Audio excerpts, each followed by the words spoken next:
In the 4th century, the idea that conversion to Christianity must be voluntary and sincere was expressed in a law which forbade Jews from converting solely to escape their debts or crimes.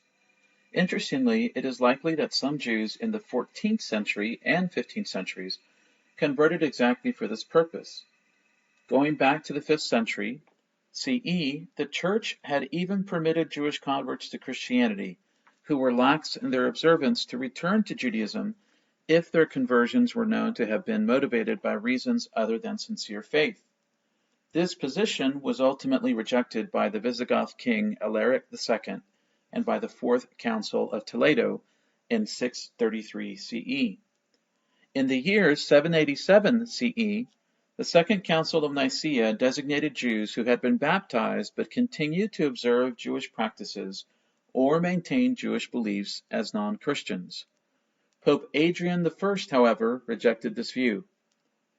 In 1144, King Louis VII of France declared that many Jews had undergone baptism but returned to Judaism at the prompting of the devil.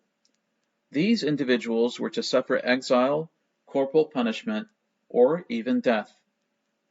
In 1171, after many Jews were killed in the city of Blois in central France, Jews were successful in bribing the Archbishop of Sens to allow those who had been forcibly converted to Christianity to return to Judaism. In the 12th century, experts in canon law framed new rules regarding forced baptism. They did so based on the earlier Fourth Council of Toledo. Pope Calixtus II affirmed this in his bull titled Sicut Judaeus, that no Jew was to be converted by force. Those who had been, however, were not allowed to leave the Christian fold. The Christian theologian John Gratian, who lived around 1140, in his work called Decretum, stated the following principle that became the model for Western Christendom.